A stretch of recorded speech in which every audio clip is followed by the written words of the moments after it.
So, Peter, great to see you again. Good to see you, Bryan. Thanks for being the host of What's Hot in Munich 2013.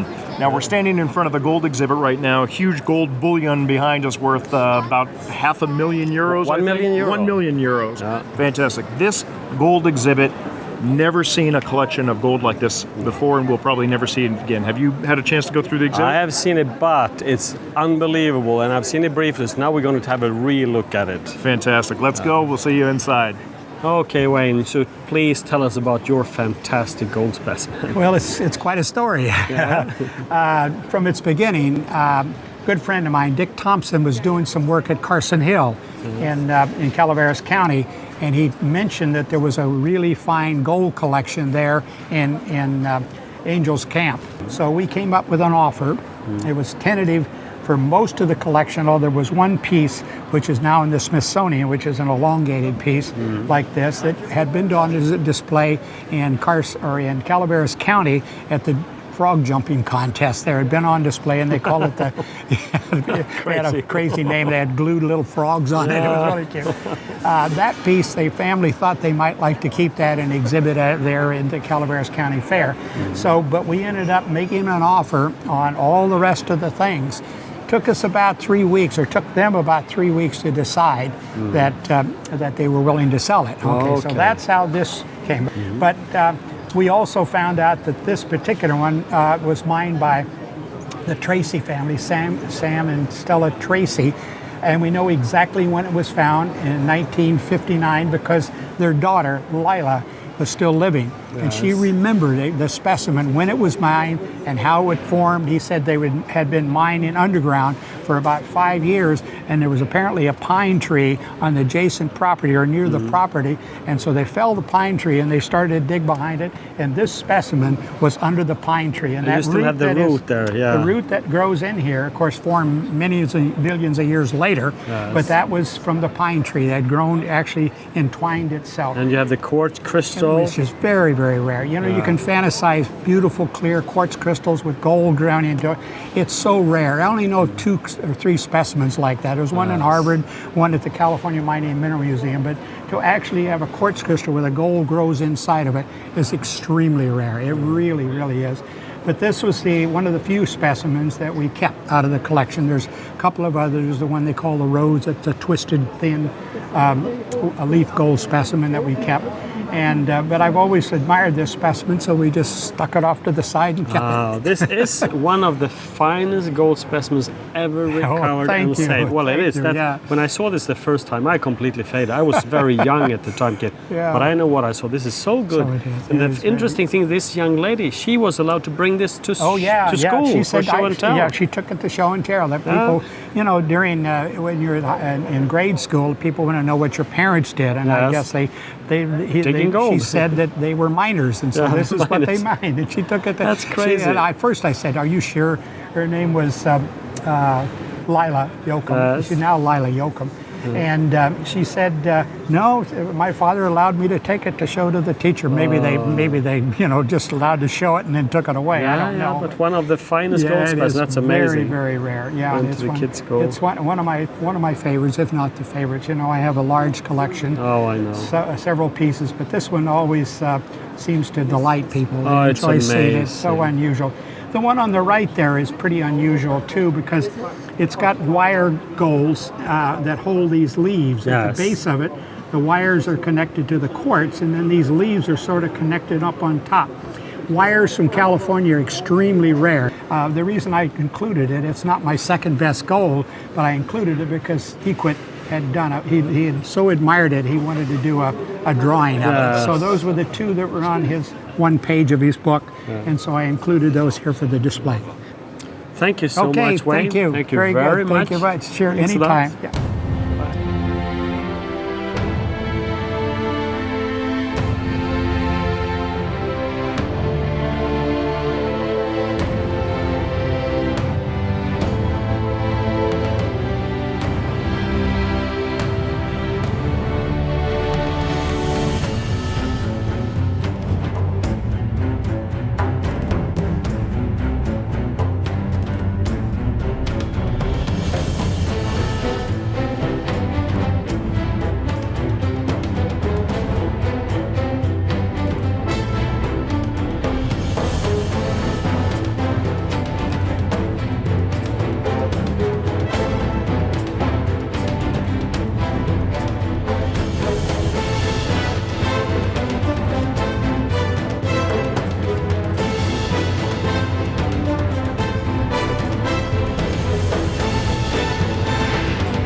Now we're coming to what's really hot in München, and that's right here.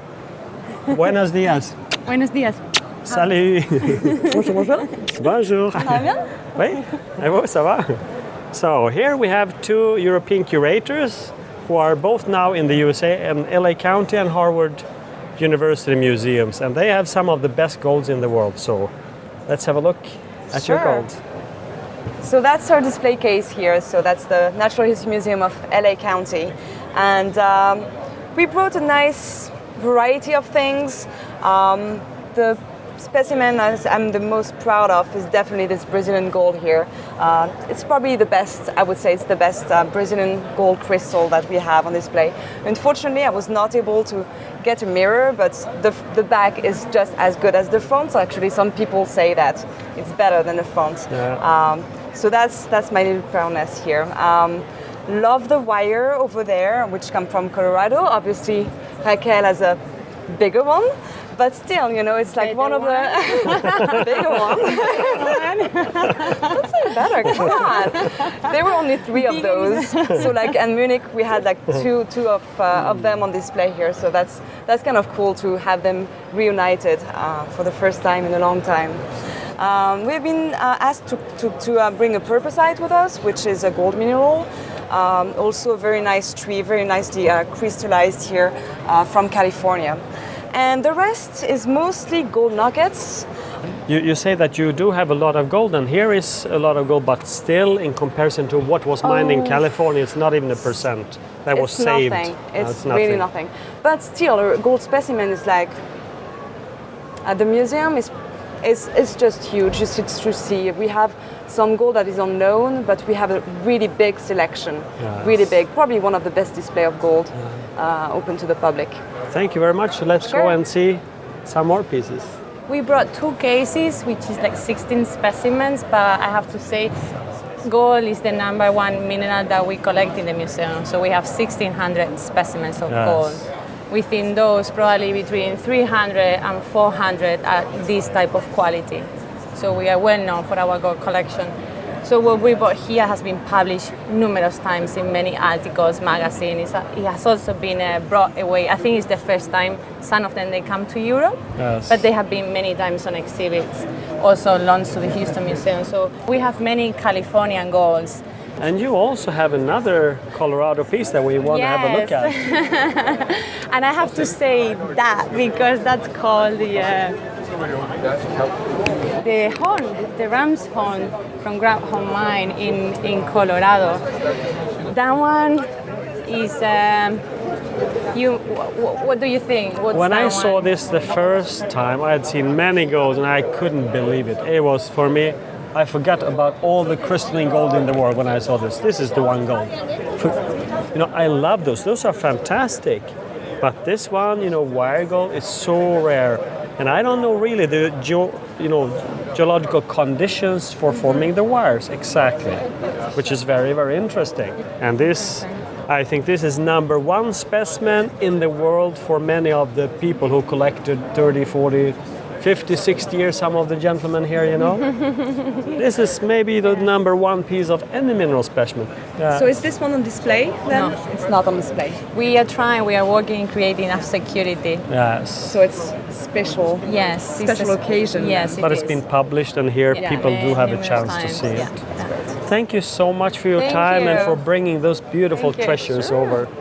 Thank you very much. Have fun. Yeah, you too. All the best. See you tonight. Hasta luego. Bye.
So, good morning, Rob. Morgan. Good morning. You have a lot of nice stuff from Mexico, so can you tell us of some of the finds, please? Thanks. Yeah, you know, it's I usually bring old classics to Munich, repatriate them to the mother countries. I thought I'd do something different this year, so we put in a whole case of Mexican material from the new finds. Ohuela is producing again, although, as you know, I think it's officially closed for economic production. Yes. And the miners are going in artisanally. Well, those are beautiful. Lovely color, beautiful shapes. Yeah, they're fun. It's a quantity of a good, beautiful mineral we don't get there a lot. And reasonable things, you know. I think. And then in the other part of Mexico, we have Milpias in Sonora. And the story there we thought was over. Remember at Tucson? Yes, everybody said it's finished. Yeah, the whole oxide top of the ore body was mined. So it turns out, since Tucson, there have been 2 huge pockets. We couldn't figure out what was going on. Hundreds of pieces came. And it turns out there's a dip down into the chalcocite ore body. And that's where these came from. Well, there is still an oxidite fissure going on. Yes. Down dip. Yeah. And, you know, I think we got lucky with a few more pockets before something happened this week. And that was some miners were caught collecting too much. Yes. And so the mine management has now poured concrete over this particular pipe and capped it with concrete. That's sad, but that happens, you know. But those are very fine. You're brilliant, all of them. One of my favorite pieces of old minerals is this copper, which we prepared from an old Swoboda collection piece. From Boguslav's Urals. I think you know it well. I know, well. Beautiful old label. Yeah, from the You Klapra. always have some nice pieces. Thank you. Großherzog Stefan, he had a wonderful collection, and these are highly coveted, all of his specimens. And if it's any quality of the specimen, that's rare. I got some very old Swedish specimens even from his collection with the labels. Yeah, it's hard to turn them up. Of course, of course. So anytime I find a Stefan label, I bring to Munich. This is a full pseudomorph. People are saying it's the largest single crystal It is around. the largest I've ever seen, because, you know, typically they're a centimeter or less, could be 2 centimeters. This is enormous. Yeah, and you're right, it is sold quite luckily. Good, it should be. It should be. So this new pocket from Milpias produced a number of pieces of what I call the sculptural style Yes. that are very beautiful. Very glossy and beautiful shape of it. Sturdy, beautiful crystal, and still a very delicate shape of the whole thing. I'll let you hold that. Always watch with the rings, you know, so you don't damage the specimens with. This is a very different style than what's come previously. Very nice. And so it's the area that produced these that is now filled with concrete, Yes. sadly. And they're remarkably pristine. How do these form as floaters? Yeah. So maybe we should go in and buy the concrete from the mining company. Dig a And few meters extract them. below. I think you'll recognize this piece. This goes back It's possible. Very 70 possible. years. Do you have a date when it was found? I just know before 1940. Yeah.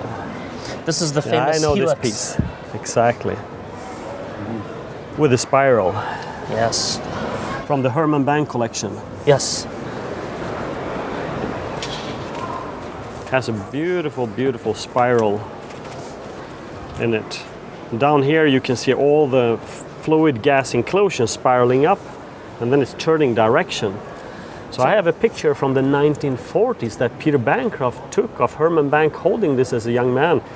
And Professor Banks, his father, was, you know, getting aquas in Brazil already in 1910. The famous bullet aqua was found 1910, and this is the largest gem and the only one with such a spiral. So what's interesting He was is there in 1910 too. Yeah. what's interesting is it was always displayed upside down, but Yes. the Gem family from Idar that owned it would stand it on the termination. They liked the other side just fine. Yeah. And it had that's never been nice. prepared. So this is the first time it's been shown, cleaned to modern standards. That's beautiful. I think Herman Bank, Professor Bank, he had the best aqua collection ever gathered in Europe, perhaps the world, Really? together with Gene Myron's today, you know. But in the old days, you can imagine. So many of those were only saved because they had some interesting inclusions, because they cut most of them. Well, this is a This miracle. is a killer piece. Yeah. That a gem family in Eider Oberstein would save this for at least 60 years. But Professor Banke, you know, he's a mineralogist, gemologist, and mineral collector and gem cutter. So he was saving a lot of pieces. Yeah. So the few people who have something from his collection today, they're very lucky. Spectacular. Oh, it's absolutely spectacular. I think I traded with you. Go collect some more Heliodorus. Yeah. Peter. Thank you very Good to much. see you. Good to see you too. We'll see you more. Okay, good morning, Rudolf. Good morning, Peter. So, good to see you at the show. You too, and you've Hello. started your own company now, Saphira Minerals. Yes, I started the company after splitting business with my brother Anton, and we are doing business separate both now. Okay, And and my new company is called Saphira Minerals. Very good. So I saw a few really nice, sweet pieces here. The aquamarine, if we could have a look on that. Yeah, that's the Freilich aquamarine. Beautiful this is a famous feldspar. piece, and I just got it recently before the show. It's very aesthetic. The aesthetic of the specimen is really beautiful, and it has wonderful blue color. From Shigar, Pakistan. we From should say Shigar also. Valley, yeah. You can see also the luster is really good, and you can see it has some special shape on the face. It's not just a flat face, it's really sparkling, you can see. And the parallel grown with. You know, This is a stephanite from Fresnillo in combination with quartz and some calcite. And I got this specimen from the museum of the university, from the University Museum in Arizona. And when I got it, it was really ugly and it had many dust on it, and it was uncleaned. And I had to trim it also. Yeah. Beautiful crystal. It turned out really well. Can you see the luster in the camera? It's really nice shape and luster. Yeah, this is from Mexico. And the special thing on this piece is it's on the brown matrix.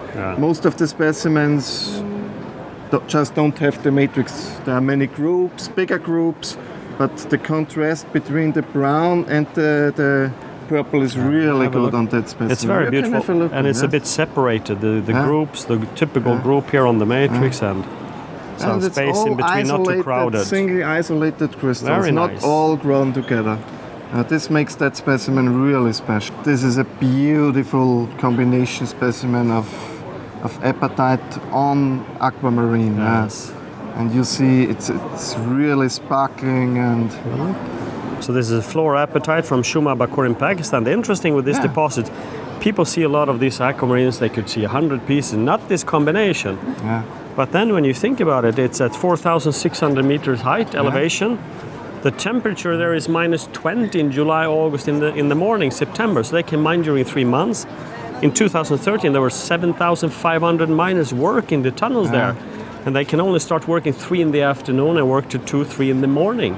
Because it's too cold. And they're really working hard. And they don't find 7,500 specimens. They find a few hundred, but combinations just a handful each year. And some years not much at all. Yes.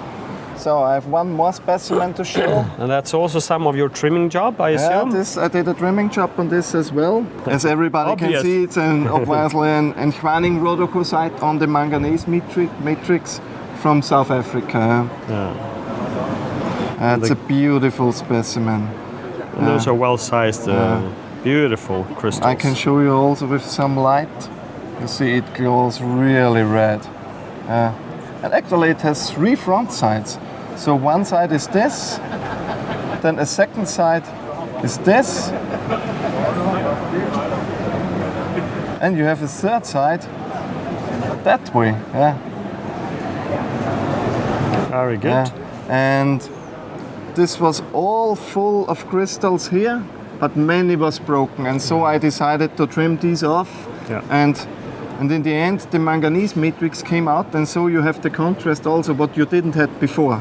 Exactly. You see the dark matrix back here. And I have not seen many specimens so nice on the manganese matrix with the good contrast. And the thing is, you know, when you look 40 years down the road, there are not too many. There are a few from old collections coming up, but not too many you see. Thank you very much, and good luck for all the rest of Thank your you for new stopping business. by. Thank you. I'll see you later. See you. Cheers. Bye. So it was wonderful. I saw your nice opening with the wild boar part and everything. Yes, it was fantastic. Yes, you know we have a lot of people came and a lot of guests. Everybody was. Okay, here we have a new guest. Bryan is coming. So I think we better get to some minerals as well. Yeah. See here from the Ardèche. These specimens have been digged in the beginning of the 80s. In those days, the minerals have been very common, but also the mines have been very fragile, and they collapsed a couple of years later. So this is very old material. Yeah, it's beautiful specimen. Yes, with long crystals, and looks very nice altogether. Lescure mine, Ardèche. It's in Alpine, France. Very good, and you have some Romanian material, still very good. A big Schlagenwald, I see. Fantastic Romanian stibnite, very perfectly terminated. It's a very, very good specimen. Even in the rare 80s, you know, I was here at the Munich Show 85, one gentleman had two nice pieces of many. I bought the two, but even then it was very difficult to find this quality. Yes, of course. You see a lot of this stuff in the past, but perfect specimens, especially from Bas-Esprit with this fine termination, became very rare. Yeah, very rare. Thank you very much. This is fantastic specimen. Look here, a cassiterite with the perfect twins here from Schlagenwald. I haven't seen not more than 2 or 3 specimens in the last 10 years in this quality. Yes, you see very good luster.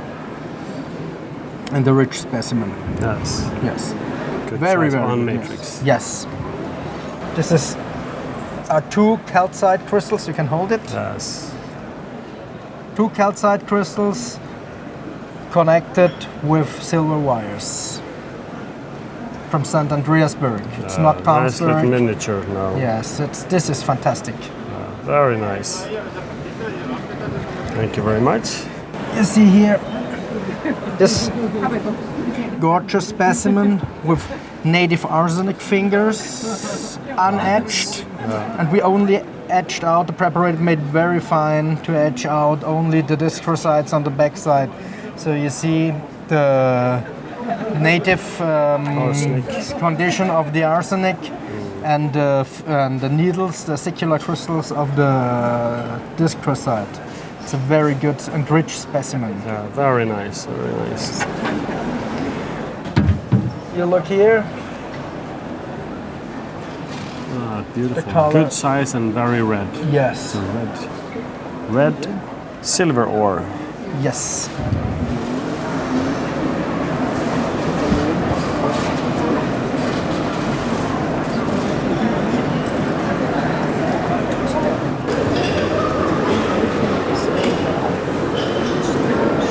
That is red. Here we have a grey and ugly, but very rare, a Miagurite from Yendelanzina from Spain. Yeah. Very difficult to get these specimens. Yes. That's a rarity. Yes. And well shaped, very well shaped. Yes. Very good. It's a delicate specimen, undamaged. This is a very, very good one. This is a lovely piece. Maybe we get it up here in the light. Very, very good. Very, very good, yes. I remember I was so tempted by that description, and it would fit just perfect for this piece. And mostly you get only one fair tree, but not the specimen. But at the time, that piece was $800 US. Not Namibian dollar. The price was in US dollar. Really? Yeah, and that was 74. Oh yeah. Yeah. My goodness. So this is cheap now. It's gone cheap. Okay, I have to lift my prices. Thank you. So in northern Morocco there is a deposit that produces some fantastic wolfram, and this is the typical, I would say, the best style from there. Yes, of course. Especially with the rich-faced crystals. Exactly. Yes. And very beautiful color. Yes. Thank you very much. This was a very funny story. Last Munich, a lot of well-known dealers and appreciators came in and said to me, it's impossible that this specimen is linerite. And I said, okay, I put it from the table out of the showcases and let it analyze. Yes. And it was linerite, yes. Together with a little bit of latellite and caledonite. Very good. You see here, very nice. rich specimen. Very nice. There is another linerite, fantastic specimen from Sardinia, real old timer with the elongated crystals. Sardinia is a wonderful region with, or island, I should say, with many beautiful minerals, in fact. But hard to find nowadays. That was in the old days. Yes. It's hard to find them, but it's my passion since I'm 6 years old. Yes. Classic minerals, and in my youth I didn't understood, but nowadays I love them very much. So I'm not only a dealer, also an appreciator, passionate and collector. I know, yes. lifelong. If you need at the Munich Show, if you need to find classical minerals, there are 2 places you should not miss, and here is one. Because there's so many things. If you don't look careful, there are many things that if you want to buy something like this, you just cannot. If this is gone, how to find another one? Oh, it's lovely, really lovely. Beautiful. From Broken Hill. Yeah. That's also a classic locality with some incredible minerals. Yeah. Beautiful. It's a trilling, I think. Yes. It's a beautiful also trilling. a very old time Tungren mine cinnabar. It's a very sweet piece. Very, very sweet. Just to see the matrix. Thank you very much. You're welcome. Yeah, this is also an old classic. Yes. Specimen. It's a fantastic, fancy rose quartz, and it's combined with a cluster of elongated eosphorite crystals. You see here? It's a very nice specimen. You can hold it. Lavradaya. They're not biting you. That's a lovely rose quartz. And of course, there are not that many. There are just a couple of classic localities in Brazil that really produced world class. Yes. Very few pieces from Afghanistan, and the ones from Maine are very rare. There are a couple of very nice, not quite like this from Maine, but. And the phosphorite is quite blood crystals. You have often a lot of small needles on it. Good size. Beautiful piece. Here you can hold it. Yeah. Yes, it's fantastic. Elongated crystal, like a mirror bright yes. faces. Yes, looks like a scalenohedron with a flat top. Yes. And you see a fantastic striation. Lovely. Very good. Thank you so much for all your classical beauties. You had something more hidden away. One old specimen you told me about. Shall I show you? Yes. Really? Oh, look at that. It's an old Badems piece. Yes. The green. A fantastic Rosenberg perimorphite. Deep green. Fantastic luster, for the location, fantastic color for the location. The shape and the spray, beautiful. Totally perfect. Yeah. Lovely piece. Yes. So I think we need to reopen Badem's area and start mining there again. I try to do my best. Yeah. All right, thank you very much. We'll see you later. Thank you, and I invite you now for a glass of wine. All right. Okay. So, good morning, Marcus. Hi, good morning, Peter. How are you? Very well.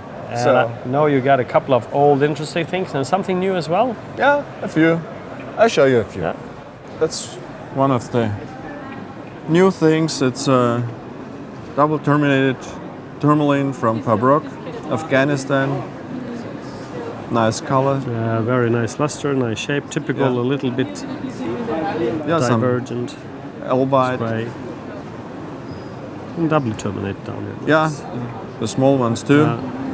So some old we also stuff. got some old stuff. Yeah. That's a witherite, which is not too bad. It's beautiful. From England on alstonite. Yes. So this was mined 1850, 1860, something like that. And it comes with a really nice old label. That's beautiful. And on the label is written the locality and a lot of information about the locality. Yeah, the geology, how it Yeah. occurs, hexan, which is the area. Yeah. You also have information on the back, Sammlung Heuer. So from the collection of Heuer, Yeah. and it was closed, finished in 1893, the Exactly, collection. yeah. And then this gentleman bought it in June 1911 Yeah. for the price of 15 marks. Marks, gold marks maybe. Yeah, gold marks. And it was analyzed 1920. Yeah, chemically analyzed. So Yeah. very well documented. That's beautiful. And you know, in fact, those on matrix, first of all, they're very beautiful crystals. They're very good size and on matrix, Yeah. which is not easy. And you can even see the whole vein. That's a beautiful piece. And I can already see this label. Well, I can show you the specimens which, We like to see the which belong specimen. to the label. Because even just seeing this label, you can see it's crystals with some inclusions from the ore, from Yeah, the that's brown from- iron ore. That's from the Big Rig mine. Comes out of the same collection. Beautiful calcite from Cumbria, England. Yeah. In the old days, Cumberland. Exactly. Very shiny, and it's one of the specimens which are absolutely not damaged. And at that time, the best calcites in the world came from there. Yeah. And here, what is interesting, they're describing it comes from clefts and nests in the mesotomatic iron deposits in fissures and dissolution cavities, and then description of the geology. Valuable. And on the also back side, again, you see where it is from and the price, and when he has bought it. Wonderful. I think this stuff is really well documented, and it's fun to get a collection like that. Hey, thanks for stopping by. Yeah. Have a nice show. Yeah, you too. See you at the party tonight. Definitely, yeah. We have a table at the tent. That's good. All right, see you then. Cheers. Thank you. Bye. So, buenos dias, señor. Buenos dias, Peter. How ¿Cómo are you? estás? Nice to see you again in Yeah, Munich. you too. How was your experience in Lebanon? Oh, it was very, Exciting. very good. Yeah. And you know, here at the Munich Show, Uh-huh.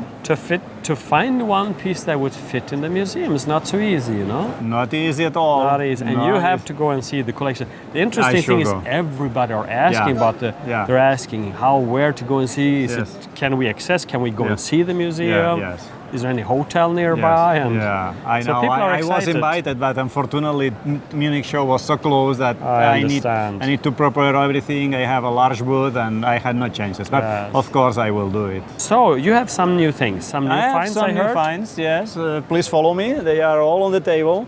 First, probably the more exciting one are Germany. the new hydroborosites. They comes out past year from that quarry. Yeah.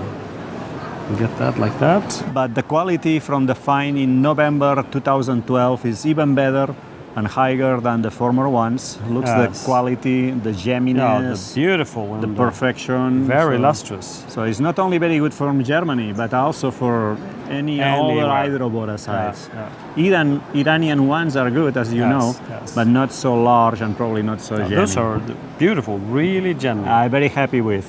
And you have Here a big group. Yes, I can show you another one, more spectacular by the size, and also because it's related with gypsum, so you can see the gypsum crystals Yes. here, but the hydroborosite standing up, Yes. it looks like a mesolite or a zeolite. Here you see the gypsum on the side here.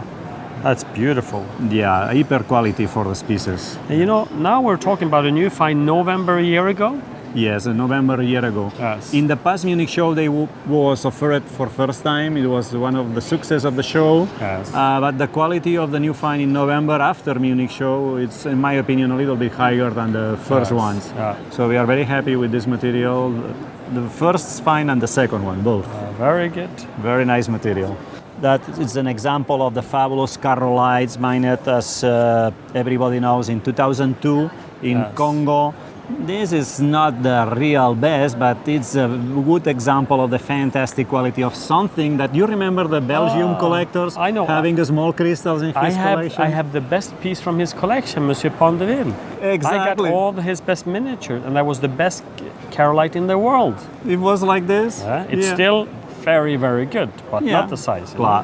But right now we found they found something really exciting in terms of size. complex crystallography, some pieces of matrix, and the luster. Looks the luster. It's great. No? Monsieur Pondeville, he was ill in cancer just before he passed away, and he got one of the giant ones, the best one. Yes. At the time. Yeah, and comparing with the small one, yes, you know, it's like a miniature comparing with a big monster. Yeah, I remember that. And you have a Spanish piece here, I see. Yes, sir.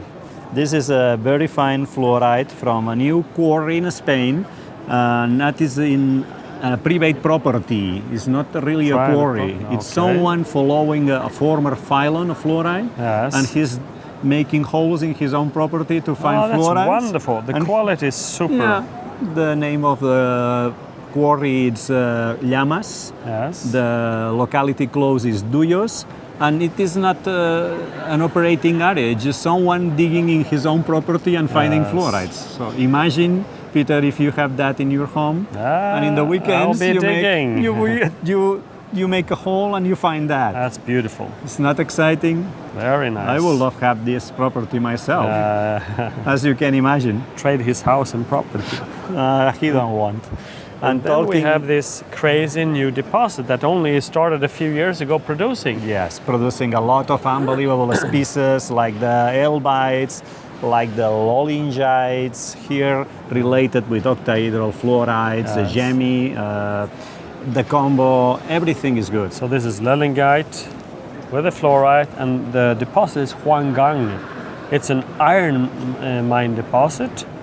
And it also has a lot of other minerals like beryllium, arsenic, and tin. And there are plenty of pockets. So in fact, just a few years, some people started to call it the new Dalnigarsk with Elvite and everything. But it has it's much more complex. Much more complex. Correct. And it's a huge number of ore bodies, and hopefully they will be mining for many decades to come. Hopefully. Is even very rare minerals like the borkarites. I have one here in some place. Okay, this is the borkarites from the same mine with canite. So both borkarites and canites are much better than any other borkarite and canite found before, even from Franklin, Sterling Hill. Yes, and very well crystallized. And we don't expect to find in a skarn like Huanggang mines something like this. So it's very promising because it means that many other rare species could appear in the future. Yes. And we have a lot of chances to see much more unbelievable species on that mine. And this combination piece is wonderful. This is a combo of Elbite. As you know, they should be analyzed because they zone. It could be Elbite, it could be Gentelbite, it could be Danalite, which is funny because the more rare on that mine is the Danalite, the iron pole. Yes. And it is an iron mine. Yes. But for some reason, the Danalite is not frequent. Didn't make it there. It made it to the magnetite. Yeah, just few. And this piece is good by the combination with the Elbite crystals. Elbite took the iron too, you know. Quartzes. Magnetite. And the size of it, they are large in Sweden, huge danalite, but Helvite in most localities are very small, and these are very good size and such beautiful groups, on a beautiful matrix. Yeah. The thing is, if you look at such a mineral as beryllium, there are 111 beryllium minerals on the planet. Correct. But if you look back 3 billion years ago, there was just emerald beryl known. Yeah. And then in something that people don't think about, but during the evolution of the Earth, you had a lot of different geological environments. Correct. At 1.8, 1.6 billion years ago, we got longbone coming in with a huge number of new species. Correct. So today, in recent, if you look at the pegmatites forming in Pakistan, now they're 8 million years old. Yes. You have plenty of beryllium. So beryllium is a very rare element that was enriched in the history of the Earth. Yes. But the funny thing in that mine is that it's a skarn. Yes. Rich on beryllium, which is not so common. Not and common. This is a pole pot of many different elements, giving a lot of different species and great ones. Yeah. And finally, let me show you what my dog likes. Just a second. That's your dog likes that one. This is what my dog likes. Yeah. It's the Fidobon. And he take with his... he's the perfect bone for my dog, and you know it's a Gianil bite looking like a bone, and my dog is very happy with it. I am not very happy with my dog when he touches it, but anyway, it's a nice bone. That's a very sweet piece, really, really nice. You This seen is that? Crazy new. Yeah. One mine. Yeah. producing so many new crazy species. Yeah, and much better all them of the former ones. Much better than the former Ilvites, much better than the Elvites, much better than the Gentelvites, much better than Borkerites, etc., etc., etc. The list will be long. I am sure of that. Golden ages of mineralogy. Really, we are so lucky. I agree. Thank you so much. Thank you so much. All the best. Okay. See you later at the party. Thank you. I hope so. Assalamu alaikum, my fools. Tick tock. Tick tock. Tick tock. So this is a paprock tourmaline.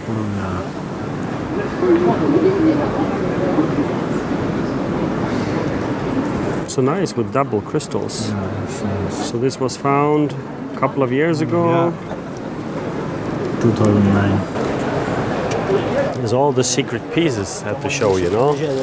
Most of the dealers, they have some hidden boxes and a box in the box and some under the table, and unless you got to know them a few times, there's no chance to see it, unless you're very lucky. Also found this is a new mine in Badakhshan, Devdara Valley. Yes. This is here is Hammergite. Yes, that's a very nice piece. This is completely new mine. New found.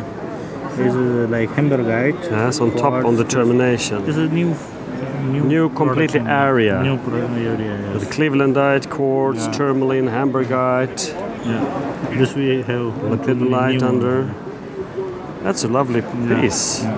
And it's interesting, so at least this area produced something, but that's way over the mountain, 6,000 meter mountain on the west side of Paprock. Before this was Badakhshan is only lapis lazuli. Yes. This here is working with lapis. Thank you very much for showing. This is a lovely piece. So we have margonite. Oh, that's a nice one. That's beautiful color. MashaAllah, MashaAllah, MashaAllah. That's a lovely color, beautiful. Really, really nice. And is this Pesh Valley now? Yeah, Pesh Valley. Kanakara, Baradesh.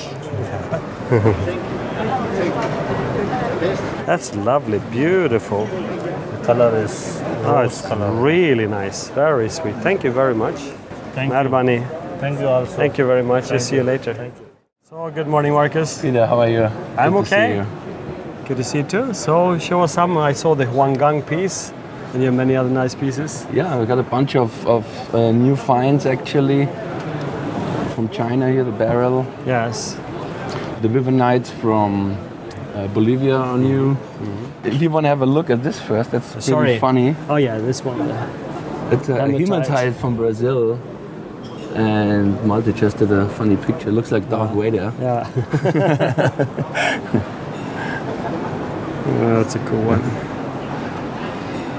A bunch of quartzes. To the treasure room. This is the treasure chamber. That's a nice combination. Yeah, very nice. Like a flower. I mean, we've seen them on Matrix, but together with the pyrites, the first time I've seen something like that. Yeah, that's beautiful. Super luster. Pyrite on Prenite from the Tanzanite. Tanzanite mine. Here's a little bit of Tanzanite. Almost looks like a Carolite. Yeah. So lustrous. Very cool. This is a Gwindel from Switzerland I just got.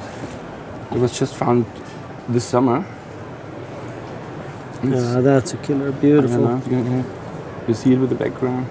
It's really beautiful. With the quartz here. It's tall and very gemmy, beautiful. This is my favorite color, really smoky, not too dark. Yeah, it's a beautiful piece. Then we have a superb aquamarine from Pakistan. Actually the best single crystal I have ever seen. I don't know if I showed this to you. I had this for a while, but it's always fun to look at it anyway. I bring this home. This is for me, you know. Yeah, it's just like a pure gem. This fits my my Heliodor perfectly. Exactly. That's the. Okay, I take that. We'll discuss it later. That's a killer. That's really, really sweet.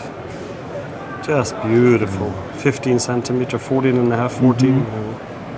I never seen one that jammy, and the color, Oh, you know, the some color are is so pale, but this intense, is you really know. a strong color. It's very, very intense color. See the color through. Very beautiful. I'm sure you've seen many, you know, larger but crystals. this is beautiful. just a sweet, you know. Yeah, with the Clevelandite. Sweet thing, very good color. sweet. Yeah. Because most Very pieces beautiful. in there in the pocket, they're crunched in bits and pieces, Exactly. as in most tourmaline mines. Exactly. And that's a sweet piece. Just got a very nice gold. I got it too late, actually. Too late for the show. For the special exhibit. Yeah. But it's just, you know, huge crystal. It's like it's a 2-inch crystal. Very nice shape.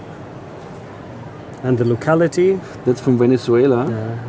Oh, there are a bunch, but I've never seen one that big from there, actually. It's beautiful. I just got back from, you know, Eberhard Equid, who's doing the paintings. Yes. So he's preparing a book soon, and I just got a piece back that he Gem crystal? yeah, it's a tourmaline from Pedernera.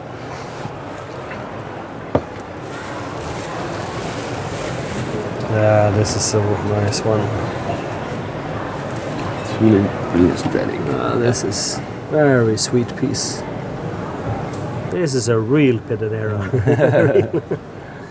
One of the best of the It's best. super aesthetic, and the colors. This is a super piece. If you want, I can show you the picture as well. Don't breathe. I think it's a very nice. superb painting. Mineral paintings would be better than from I just Eberhard. hold it just to... Yeah. Oh, You can that's get great. it both. Yeah, that's great. Yeah, that looks Very very cool. nice piece Yeah. of wonderful painting. Both wonderful. Fantastic. Thanks for the treat, Marcus. This is wonderful. You're welcome. Thanks a lot, Marcus. I hope you enjoyed it. Thanks it was for great. coming by. Always great. I'll see you Okay, later. see you later. So, guten Morgen. Hallo Peter, Wie grüß geht's dich. dir, Jürgen? Schön Gut? dich zu sehen, sehr gut geht's Dich uns. auch. So, we would like to see some of your Alpine minerals, please. Yeah, Because you're you have welcome. such a nice suite. And Yeah. have everything from open to closed windows, I see. Yeah. Here you see an old piece from the famous find from Dozy, from the Cavaderas. Yes. Just a perfect crystal and thin beautiful plate window. with the gwindle and the big smoky and clear and lustrous. And you see what I mentioned. Delicate plate. Absolutely. Just straight off the granite. Yeah. Nice story about it. Dozy came up in the morning to his cleft, and there was little water, and he grabbed into the water and pulled out this specimen like this. That was the first find at 8 o'clock in the morning. Yeah, that's good. His day was done. The day was done, definitely. Just very cute one. Closed and a half closed Yeah. window with adularia. Very good luster. And you know, closed windows on matrix are not that common. Not easy, and at all. They're much Yeah. rarer. Yeah. About this beautiful hematite rose, that's we have a sad fantastic. story. A man named Klapperson found this famous cleft, the near of Siedelin Gletscher. When he had all the beautiful hematite roses in his showcase, one bottom broke and the total showcase collapsed, and 90% of his hematite roses were damaged. Oh, that's Can you imagine this piece without any damage? That's a sad story. Very interesting. Still the shape of a normal habit crystal, and then the. And where is this one from? ilmenite. This comes from Gotthard area. Yes. This is another interesting piece. I would ask you where it comes from, I think you wouldn't find the correct location. That's a difficult one. Because but there are good hematites you there. know the new book from Cavarati. Yes. This is a real gorgeous morion from Cavarati. Yes. Also found by Dozy. Yes. Cavarati-Schlucht. Incredible, dark, famous for perfect beautiful hematite. faces. Yeah. Very nice. That's from Valjouf. So is that from a few years back? I think 2 years. Yes. 2 years back, yeah. Oh, this is from young Swiss Strahlers. No, comes from Dozy. Dozy also. And it's amazing in Valjup because they have been collecting there for 150 years.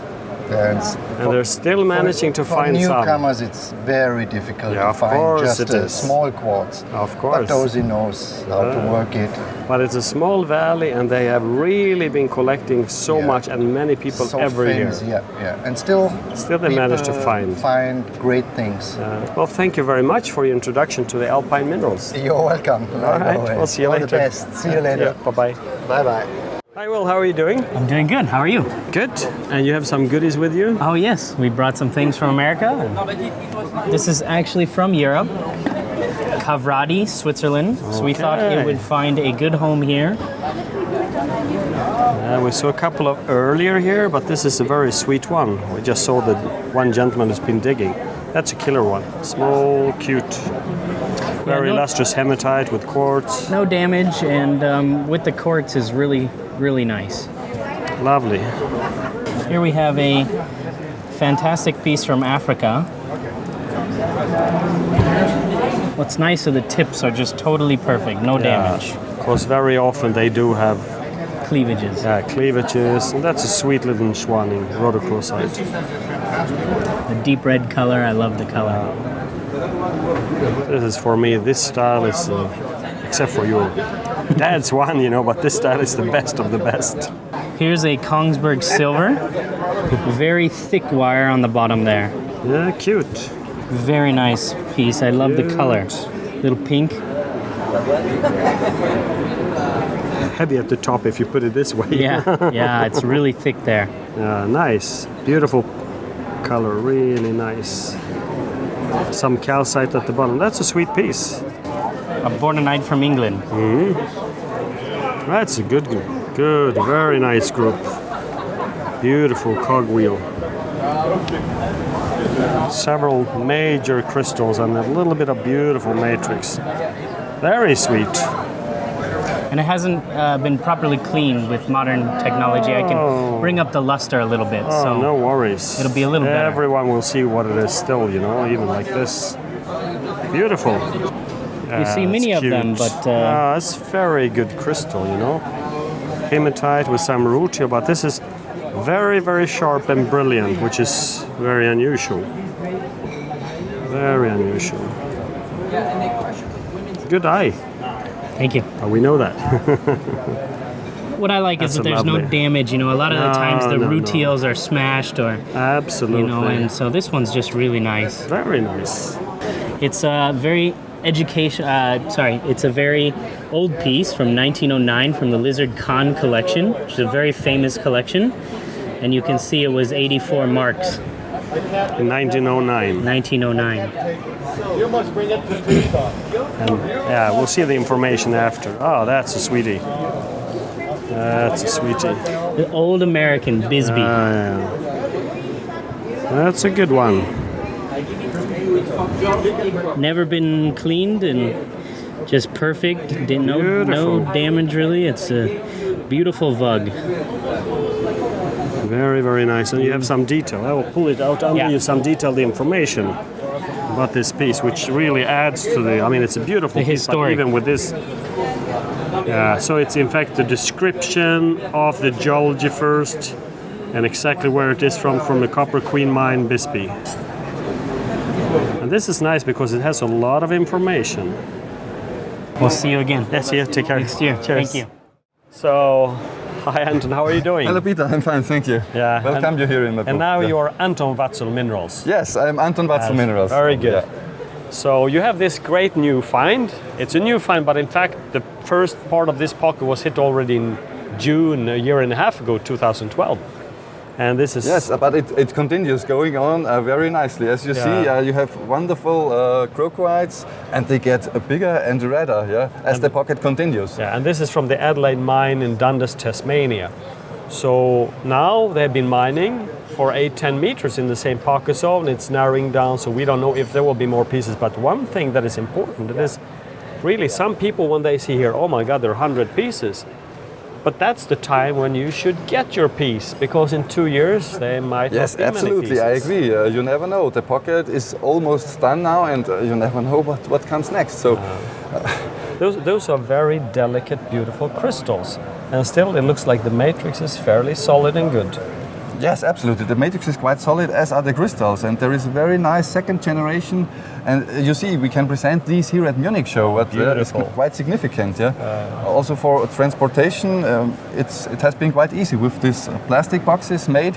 And you look, in fact, for a serious collector, there are many thousand collectors coming here, and they're from a few €100, which is significant money. But still, you could never get this. Even I remember a find 20 years ago in Tucson.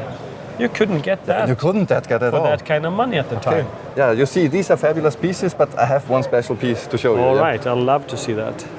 See, this is one of the best pieces found, I think, in this pocket. It's gorgeous. It's crystals, maybe over 2 inches, maybe a bit longer, about 6 centimeters long, on matrix. Very nice spray, very nice arrangement. Beautiful, with the small ones at the base. And small side crystals of second generation.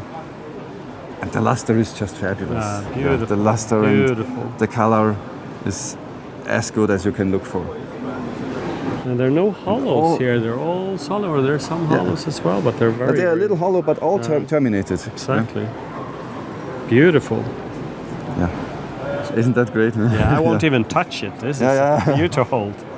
Well, thanks very much. I have some more special pieces to show you, have Peter. something. Okay, Let me good. bring them for you. Love to see. Hi, Gene. Hello, Peter. How are you? I'm okay. You want to have a look with me at some nice things back here? Minerals? Maybe. You don't I like think that? probably yes. I would do that. See, Peter, this is a fabulous smoky quartz with fluorides attached. It comes from a Zinkenstock area in Berner Oberland, as you know, Grimsel area, and it is from the famous Rufibach find, which is very well known for the smoky quartz, because these are famous all over the world. And some beautiful fluorides. Among the best ever found. I think it's quite a long time ago, maybe like 30 years ago. Yeah, well, Ernst and his brother and their sons, they were mining from the 60s, 70s, 80s. So I was visiting him in the 90s many times, and they mined about 40 meters in the pocket. It's thinning out and widening again, and it's a beautiful cleft. Yeah, the pocket has become 40 meters deep, but then it became too dangerous. And I they told me know. they could not continue mining because all above them was full of ice and rocks But it's also very falling dangerous. down. And You know, when they brought out one large plate, Ernst's brother, together with his sons, were in fact pushed off the mountain and fell down the whole mountain and died. Yeah, I heard this. This is very dangerous collecting. 5 people died in that accident. I know. Horrible. Right at this pocket. So And that's why people don't realize why rocks like this are so expensive, is because very few of them are so good, and there's a lot of danger in getting those. And this is one of the best combination pieces in this pocket found. But I always think that if I want to find that, if I spend the same money that you have the price tag, can I find one for that kind of money? No way in the world. Oh, no way in the world. You can never do that. Okay, I show you one more. Yeah, I love to see. True. This is also a piece from the Alps. Also from the Alps. It's a fabulous amethyst scepter. I see. And this locality is crazy. I think I have the we're one, risking Jim to I have bring the this one home. in the book. But this is wonderful. Yeah, but this is crazy. This is absolutely wonderful. I can tell by your eyes that you're fascinated, Gene. I know he would like to see this. I collect mainly gemstones, but the amethyst is gemstone. I also collect quartzes that are unusual. The scepters, and twins, and so forth. This is this was found about 10 years ago. No, this is not Swiss. This comes from Mörchnacker area in Zillertal Valley. This is a fabulous There are also piece. hematite roses in the same zone. The same zone, Sometimes even on the same. See, there is some This Leicht siderite, beautiful. But see the color, the perfection of the scepter, how it formed. Yeah, just magnificent, and one of the best in this area ever found. So we'll have to fight over it. This came to the market surprisingly It's a xerosite from Summit, mined probably in the 50s or 60s of last century. Yes. I suppose, well, you never know, but I suppose it was brought to Austria by Anton Berger. Yes. You've heard of him, yeah? Of course. He was a very famous collector and dealer in the mid of the last century, around 1950s and 60s. He brought many great Summit pieces to Austria and sold to collectors there. And this was sold to a collector at this time. And now I had the chance to buy this collection, and it's really a major rock. It's a beautiful. And you keep covering that with your hand. Yeah, me too. Need to show the whole piece. The demarcation between the two crystals is phenomenal. Yeah, phenomenal. Look how much time there was between them. Yeah, exactly. See how transparent it is. It's gorgeous. Especially from this side. This bottom crystal, that's what you have. So this one growing on top, it's. And you have vertical striations here on the front and horizontal on the back, and you see both at once because it's so jammy, transparent throughout. Very cool. Thank you very much. Yeah. Thanks a lot. I'm happy you like the piece. Refraction effect on it. Well, always good to see you. Good luck at the show. Great to see you, I had a great show. So, are you I'm staying, Gene, or are you coming along? Maybe you're staying with the amethyst here. I may stay with the amethyst. All right, okay, we need to talk about this. See you later, Gene. See you later, Peter. Thank you. Cheers. I'm a mountain goat. Grüezi miteinander. I'm a mountain. Hallo. Grüezi till Schön dich zu sehen. Dich auch. So, wir würden gerne über die alpine Klufte reden. Machen wir gerne, Und das neue Buch auch. So, may I introduce, I think I will do it in English, it's okay? No problem, sure. Theodose is one of the legendary stralas of the Swiss Alps, and he is really famous for many of his great finds. So, you will tell us about something. Cavarati is, of course, one of your places you did so much straling. Yeah, that's maybe to say half of my life working in there. So we were bringing the book from out of 4 different people, like Jochen Mattis, then the photograph Christian Hager, Patrick Wright, and Theodose Benzin. Yes. The idea was, the praise is always no rush. So we had 3 years time to bring it on the market. So the book is here. Yes. And for Cavarati, maybe something very special. Yes, of Never course. been done things like this. Special that is also appreciate is in German and English too. That's excellent idea with the both. So can you tell us how about this wonderful smoky quartz on the granite? The history of this piece? Well, it's history. I found this cliff. It's just above Disentis. Yes. 1984. Yes. And then the season 85 was also my long years partner Paul von Kenner working with me. So we have been working there 1984, 85 and 86. Yes. Yeah. And this is so beautiful. Just granite and just it's a granite. Just a few and, perfect, beautiful. Really good smoky quality from the Alps. That's really I would say first quality, of course. Yes, absolutely. Of course, we have, like to say, if you see this piece here, that's from Zingenstock, that's the Morion, and in between the smoke is a little bit clearer than the Morion. Yes. So it's, smoky can also be a little bit not that bright as, for example, this those extreme luster. Here we have a whole cliff almost. Like a snake. Yes. Like a snake. With hematite. And this is from? It's Cavarati. Yes. Where now the books on the market. Yes. It's found 93. Yes. It's already 20 years old piece. And the other one are from 84, 85, 86 from Cavaldiris. Well, here is a beautiful specimen too with just a few smokies. Yeah. That's a lovely comment. I like when there are not too many. They're just this one is fantastic. It's beautiful too. Like to say from the classic is very thin and aesthetic. Yeah. What I like, the lines in between and then the greens. Some people mean it's fluorite, but it's like adularia. Yeah, it's adularia. Adularia, yeah. And here you have on this photo here this is one of the small, very clear crystals. They're just amazing, even these small tiny ones. But quite often showing up in Cavarati, it's like to say broken pieces, who knows how it happens. But broken and re-heal again. Yes. So it looks like, from the hospital, a scalpel. Is this correct it's in English? just like a scalpel. Scalpel. Yeah. And how about this piece? Yeah, it is one of the top or the best piece ever found. Found in Cavardines on those days. Yes. It's my favorite piece from Cavardines. Yes. And which year was this?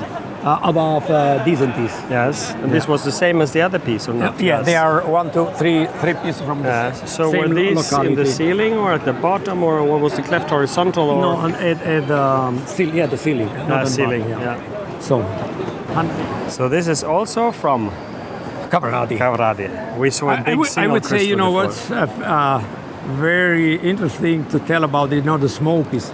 The old crystal hunters back home, as Ambrosi Caviglia, they told us as young boys, smokies, they don't show up below 2,500 meters. Yes.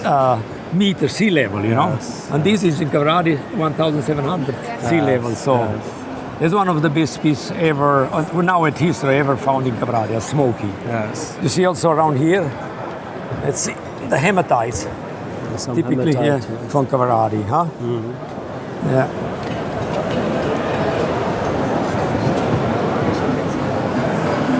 So this is your wonderful book now, but I think it's very important to make books about single localities with, you know, richly illustrated. As we had a discussion also, the first really nice book also about the technical photography on those days on the market from Cavardine. Because, in other words, to say, you know, the gorge there is on the south-north X, only 400 meters. Yes. Can you believe this? And that many different minerals showing up there. And in very, very high quality, of course. Yeah. The hematite, the rutile combinations. Byrite. Yes. Then amethyst. And then also, you know, the copper family also. And then Anatas zona, we have the Anatas, we have Rockite, then Monazite. Rutile. Fantastic, Rutile, yeah. And this is very cute, this small, brilliant quartz. Yeah. Like Hemir, no, what they say, Herkimer quartz. Yes. Herkimer quartz. But this is much rarer. Here, this is a beauty. Yeah. Quindle. Closed quindle. The closed one, yeah. The amethyst. And this typical hematite rutile intergrowth. Yeah. With the strontianite. Yeah, with the strontianite group right in front. It's amazing, yeah, that is just completely brilliant. And that's world famous. I say really. quite often, you know, I don't never talk about a rose in Cavardine, but this one has, you know, like a half a rose. Yes, mostly the single typical rose coming on the market are from Lafibia. Yes, of course. Or Gotartas, Quindle, little smoky. So they are also very rare in Cavardine. Yes. It's not a killer. Very cute, very cute. Yeah. Right up on the quartz, and we can see the backside is another front side. No. This one, the one you can turn around. Yes. So nice. Yeah, nice brain. Yeah. Thank you very much. You're welcome. Appreciate we'll that. See you soon in the Schweizer Alpen. In the Schweizer Alpen and then in Tucson again. Yeah, in Tucson. Tucson again, Okay. Thank you so much. All the best. Appreciate that. Bye-bye. Hi, Ian. Hey, Peter. How are you doing? I'm good. Good? Sunny Munich. Yeah, always good. And one of the more interesting places is, in fact, what you have here from Iran, because it's famous since the 60s, 70s for very nice specimen, but then we didn't see anything, of course. Yeah. And now some great things are coming out. Yeah, Iran is one of the great metallogenic provinces of the world, and there are some incredible metal deposits there. And because of the modern day political situation, obviously we see very little. But we are fortunate enough to have some really good quality classics, new classics coming out of some of the mines there. And it's just quite astounding. Some of these things, you know, have you ever seen something like that? Stalactite of hemimorphite, it's crazy. And also probably because there are few mineral collectors in Iran nowadays in Iran. I just know a couple, and it's... Yep, there are a few mineral collectors and very little saved, but we were really happy to get such a nice suite. Oh, wonderful suite. Yeah. Lovely piece. Yep. Very nice. Very, very nice yellow wolfenite blades, all coated with calcite. The epidotes, fluorites. Yep, the epidotes are very nice, very lustrous, very well formed.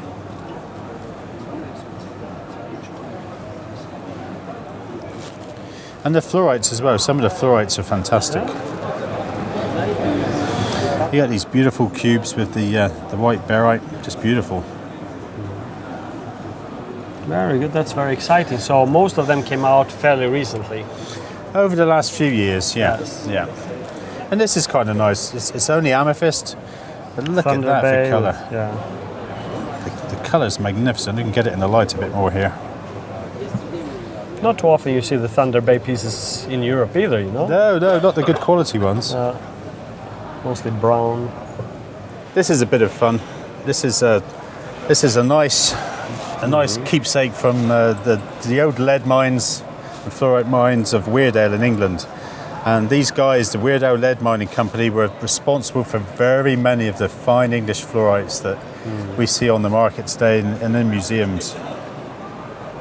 This is nice. Something you very rarely see is a really Greek. good Larium Smithsonite. Look at that. Yeah, very nice. Very, very, very rare to get this. Super piece. Lovely pyromorphite from Bad Ems, Germany. Yeah, it's very particular colour for there. Absolutely stunning thing.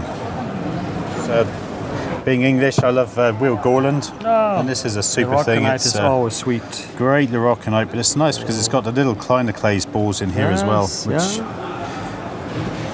one of the real English classics. Absolutely. Yeah, this is lovely.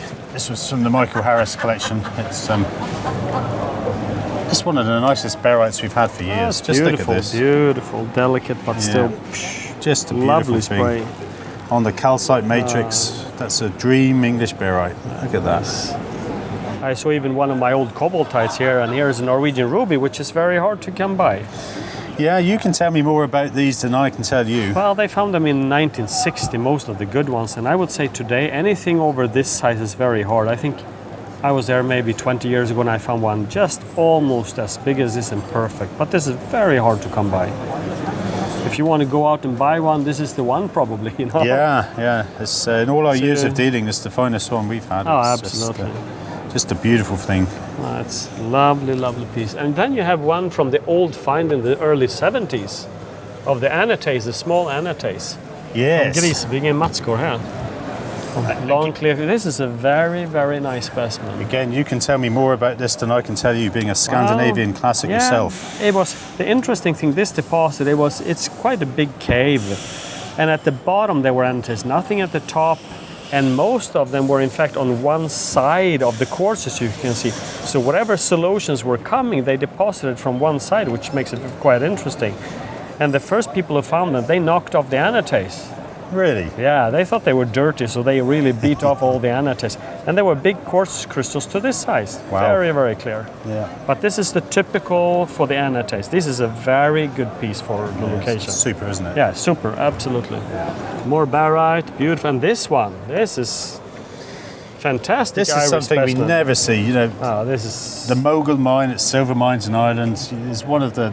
It's well known, but very well to see known. a great specimen. It produced very few great specimens, and this is the best, one of the very best combinations I've ever seen. You've got this beautiful gemmy sphalerite with bright lustrous gallinas. But it's many of these old mines that were famous in the 1800s, early 1900s, and then it's so hard to see one of the best pieces. You wonder about some localities, but there was some reason for the fame they had. When I was a student, many years ago, we had a field trip and we went to this mine in Cyprus. And in the 1920s, when they reopened the mine, they came across, it's a big, massive sulfide copper deposit. They reopened the mine and they found some Roman period adits, some tunnels there which were flooded, and they'd used a lot of pitch pine wood to support the levels. And over the centuries, because of the richness of the copper solutions, this amazing thing happened. The native copper started replacing the wood. So you get these amazing native copper pseudomorphing And wood. it's interesting, because Cyprus, cuprum, that's from Cyprus, the original type locality for the element, so to speak. These we love. These are original cases from the 1920s from Tsumeb. And a lot of the miners, as you know, came from the Siegerland area in Germany. And there were so many mineral specimens at that mine. Every miner had a collection. And of course, when they came to ship it back to Germany, they had to pack it in something. And we recently bought a really nice collection, and everything was still wrapped in cotton in these beautiful little crates. Perfect. Beautiful. So that's as the specimens. So many of the great specimens we see in collections today came in those they all boxes. came back in boxes like this. That's a nice story. This is a new find. This is from Minduli in Republic of Congo, and you've got these amazing hemimorphites with little cerussite crystal sprays on. Just beautiful things. Beautiful. Look at this. That's a fantastic mineralized area, Congo. This is wonderful. You know, Namibia is known for its, obviously for Tsumeb, but one of the things you very rarely see are these just astounding epidotes from the Rehoboth area. World class. That is a world class epidote. Absolutely. You know, that would be a great Nappenwand. Oh, absolutely. But from Namibia, just stupendous. This is crazy. Yeah. Look at the luster, perfection. Wonderful thing. Beautiful. This is a crystallized willemite from Franklin, New Jersey. That's very, very fine. Yeah. That's one for all the American audience. Oh, yeah. Great. Yeah, there was one pocket of these, and this is by far the best we've had. But look at this. Oh, this is absolutely crazy. Yeah. That's huge twins with a small second generation clear twins. Yeah. Beautiful. And then you got those here, elembandite crystals. This is a new find. Yeah, this is, of all places, from Merrilani. Who would ever have guessed that we would see world-class alabandite crystals from Merrilani in Tanzania? You know, it's amazing. You start to find some gemstones, and then finally people pay attention to some rare minerals. We got the pyrites, alabandite, the orange kyanites in the area. And also this. This is even more crazy, world-class wurtzite from Merrilani. Yeah, exactly. Crystallized, good crystallized wurtzite. This was 50 carats.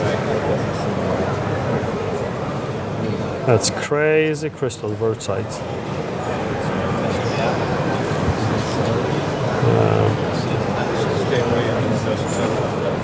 Great, and here is another thing that we need to have a look at. This is one of the better things from the Michael Harris collection. This is a real treasure. Look at this. Yeah.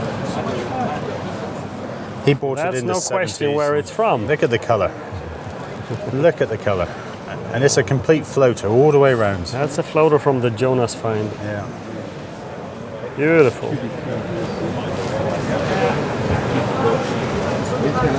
So I think that these are going to Luxembourg. I hope. Yeah, who knows? Who knows? I have two great classics that I would love, two European classics that I want to introduce you to now, Peter. Okay. Yeah. Come around here and I'll introduce you. So these are my European classics. This is Verity, my daughter, and Lizzie and Diana, you know, of course. That's what's hot in Munich. This is... You took the words out of my mouth. We're looking at a special exhibit here in the GemWorld area of the Munich Show, and I'm here with my friend Thomas. Nice to meet you. Good to meet you. Now, you've got an incredible story about this this gemstone from space. Yeah, we've got the only meteorite worldwide which contains clear and bright crystals.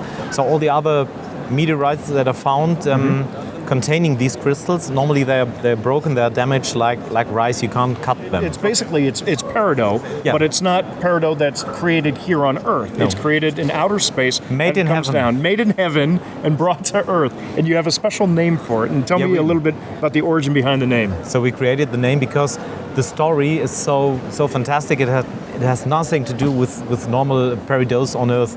So we took at first the word pallasite. It's a name of the meteorites that contain this material. It's a mixture between stone and iron.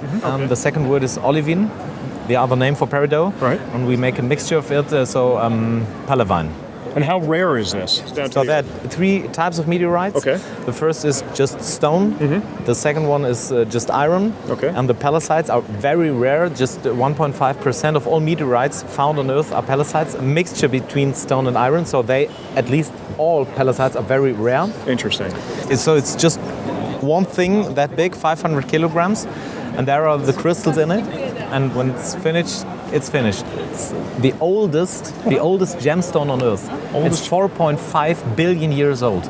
So if you compare it with any other gemstone here, there are at least 200, 400 million years old. This 4.5 billion years. This is fantastic. Yes. It's a very rare stone. It's not even from this planet, but it's available on this planet. Thank you very much. Thanks, Thomas. Bye. Take care.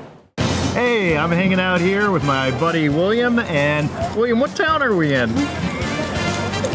We're in Munich. We're in Munich, that's right. We're in Munich. Well, how about you take us around, you show us what's going on in the background here, and we're going to go check out what the kids find cool here at the Munich Show. How's that sound? All right. All right, let's go. And William, where are we? We are at fossil chiseling here in Hall A5. They're looking for fossils inside of probably sandstone. And what they do is they take a chisel and a hammer and they chisel through the sandstone just to find a fossil. We are at the fossil extracting station. What does that mean?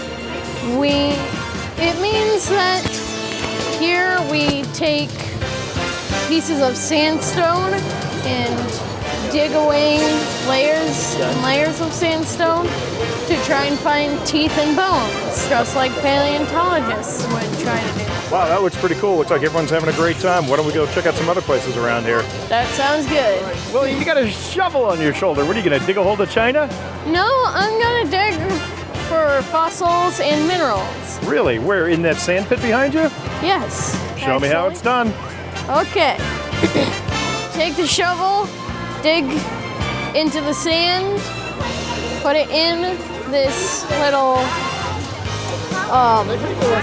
put it in this. In the screen there? Yeah, in the screen. Then you shake it around like that.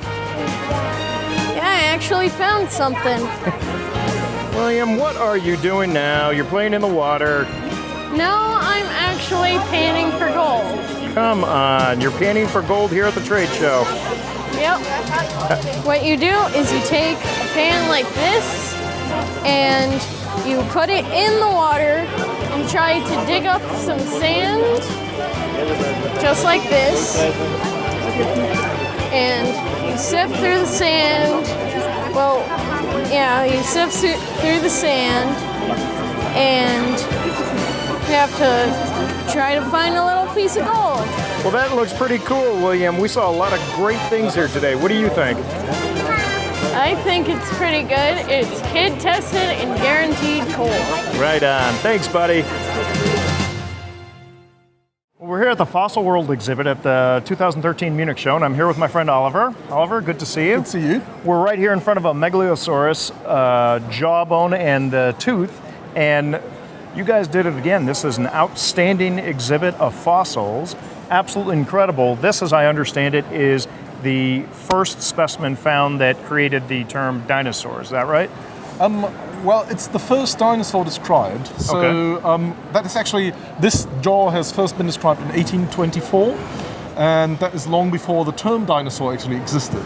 But the special thing about this thing is that this is really like the first scientifically described dinosaur. It's never been shown outside England, so this specimen alone would be a show for any museum. That's it enough just for the show, but you have so many other great things on display here. What are some of the other things that you have on display? Describe them to us. Well, there's a lot of really, really important fossils that have come out this year. So we got over there, for example, there's Proceratosaurus, which is the oldest known tyrannosaur, and that thing has never been on exhibit at all. So that's the first time that you can see it. We got one of the original tyrannosaur jaws that is actually the only specimen that is outside the United States or outside North America. Wow. A lot of other really, really important specimens. it's a great show. It's outstanding. And so you, for years, have partnered with the Munich Show to bring us these outstanding exhibits. Exactly. The Munich Show is very enthusiastic about being more than a commercial enterprise. It's also supposed to be like a show where people really can see things that you usually don't see. And obviously, that for a museum is also a great opportunity to show the people a bit of the importance of the field and the importance of the fossils that there are. Mm-hmm. And so in that respect, we've worked together for many years now. Fantastic. Well, I hope it continues far into the future, I'm sure and we about continue to see other great exhibits like this. I'm sure about that. Oliver, thank you very much. Thanks a lot. All right, cheers. We're standing here in GemWorld here at the Munich Show, and I'm with my friend Jens. Great to see you again. Great to see you. Now, what is your vision of where you are with the GemWorld right now and where you plan on taking GemWorld? GemWorld is an idea that we grew 5 years ago. It developed out of the mineral market together with the gemstone market, because we had many gemstone dealers, lapidaries here in Munich, and the idea came up to establish an international platform for the gemstone business here in Munich together with the minerals on the roof of the Munich Show. Meanwhile, we reached our target. You can see it's a very high-class ambience. Many international exhibitors from the gemstone business who came after the GemWorld has been established. So GemWorld has become an international platform. We already have over 32 nations as exhibitors here in Munich, which is not bad after 5 years, but we are still trying to build it more or make it stronger as an international platform for the gemstone business in autumn in Europe. Well, wonderful. Well, what I think I'd like to do is go and meet a few of these people and see what they have to say about GemWorld. I'm looking forward to hear it as well. Great, thank you. We'll see you soon. Hey. Hello, Keke. Hey, my friend, hello. good to see you. My pleasure. Last time I saw you, I think I was at your home in Valadares. Governador Valadares. Yes, yes. So it is good to see you here at the Munich Show. It's good to have you back in Brazil too. I hope you go soon now. I hope I go soon too. Tell me a little bit about how the Munich Show is working for you in the Gem Pavilion here and what this means. You see, for we Brazilian right now, most of Brazil go to China, and some of them wants to get in Europe also. Okay. Europe is a very good market. So I think the gate Europe is through Munich. The gateway to Europe is through Munich. Through Munich. And a very good show, and we're very happy. I've been in New York, I would say, every year 2-3 times. But I never thought this guy is like 2 blocks where I'm staying. No kidding. I never will go there and knock on the door and say, hey, you look for something? We never know. So you had to come to Munich to find the guy 2 doors down? And find this guy here. That's fantastic. Yeah. Okay, thank you. Good luck, my friend. Thank you. I'm here with Raja from Dynamic International. And Raja, you had some interesting comments that you were telling me during the break here about the Munich Show and what this is doing for you, about especially how this allows you to come into Europe. Can you share those with us? Well, this show is a very trendsetter for us. It gives us a vision of what's going to happen next. As Europe is a trendsetter of fashion, designing, and various other things here, this gives the market vision of future, what's going to happen next in the upcoming months, in the upcoming years. This place is the place where new, different, and all nice designing products are always acceptable here. It's a very open market. Well, fantastic. I wish you the best of luck, and I want to see what new things you come out with in the coming years. Thank you very much. All right, take care. Thanks. So good morning, Herr Kaimal. It's so nice to be here again. See you in the middle of our special church show. I don't know, we should not say church show. We don't, what we really show up is a history of description of minerals in the Holy Bible. In the Bible they have a description of the 12 stones where the Holy Jerusalem, after the world is destroyed, in heaven we have the Holy Jerusalem, and the ground is built out on minerals. And they describe in the Bible exactly, this is the Apocalypse of Johannes. My name is Johannes, Yes, okay? yes. They are the 12 stones of the apostles too. Yes. Each apostle has one stone. We can go to that where it is written down. Can you follow me for the moment? This is a miniature of the heavenly Jerusalem with the apostles, and above them the 12 precious stones which are described. If I can show you.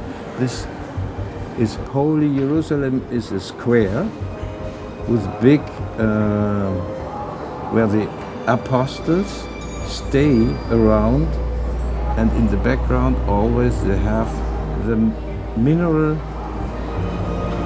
It is just a small miniature.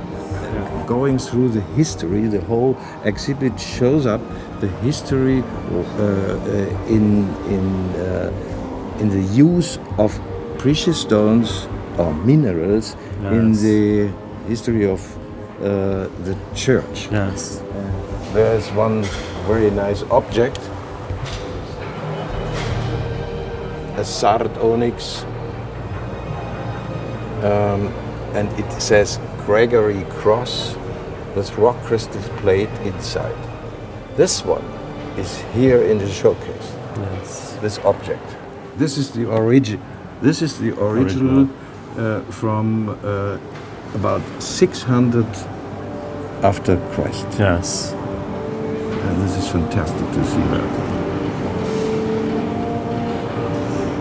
It is not sure where it is produced. Yes. Might be in Syria. Yes. But now it is in Monza, in Italy. Yes. In the church there. Made about 1000 after Christ. And it has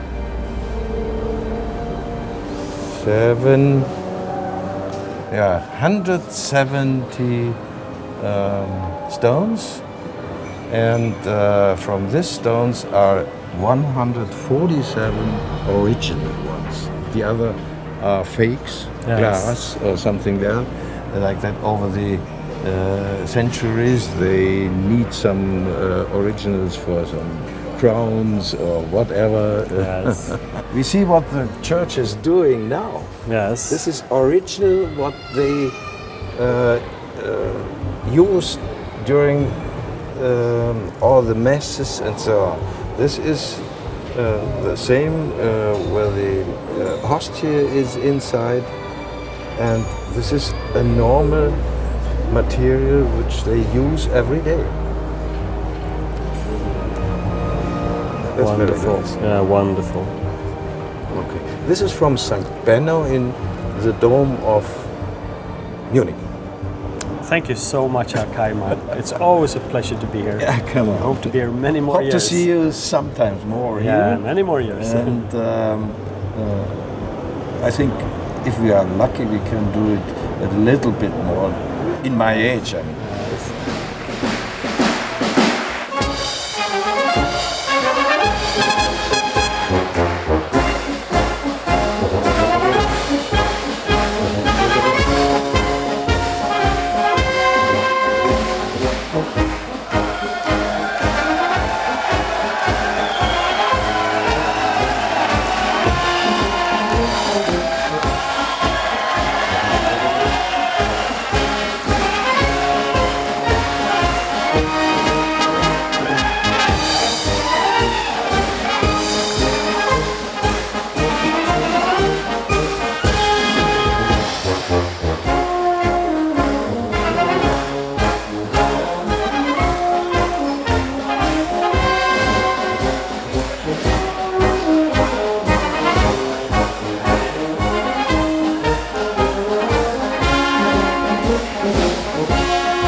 Are you okay, Bryan?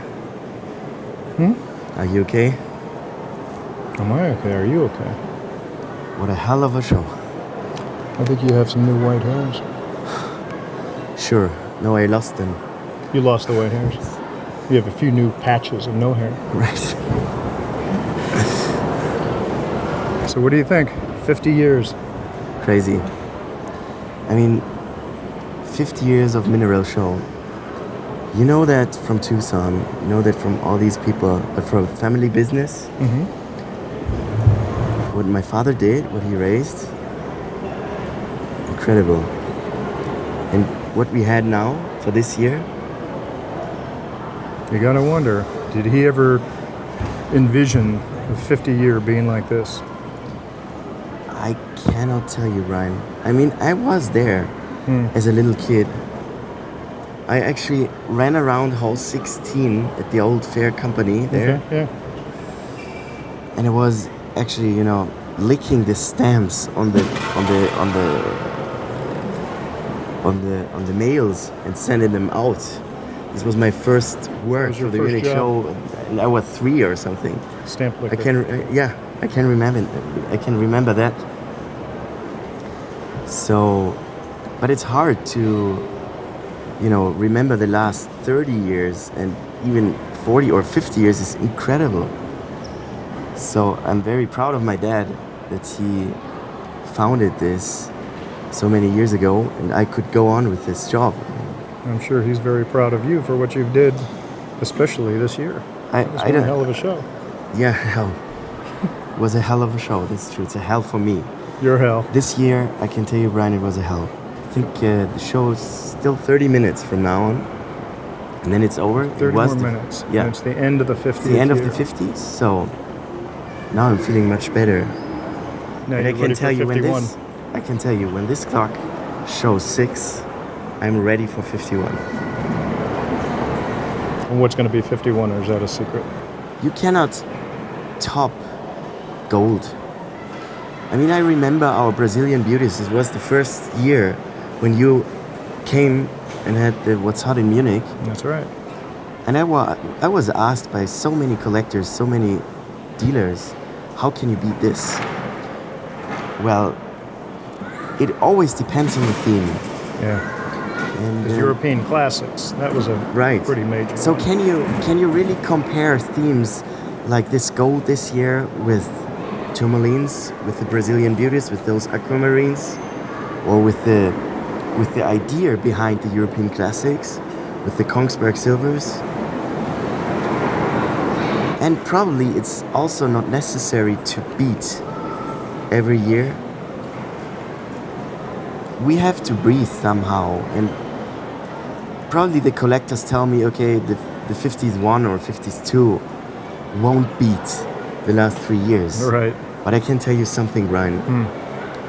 In 4 years, in 5 years, we'll have a theme, and we'll beat this. No question about it. I'm looking forward to that.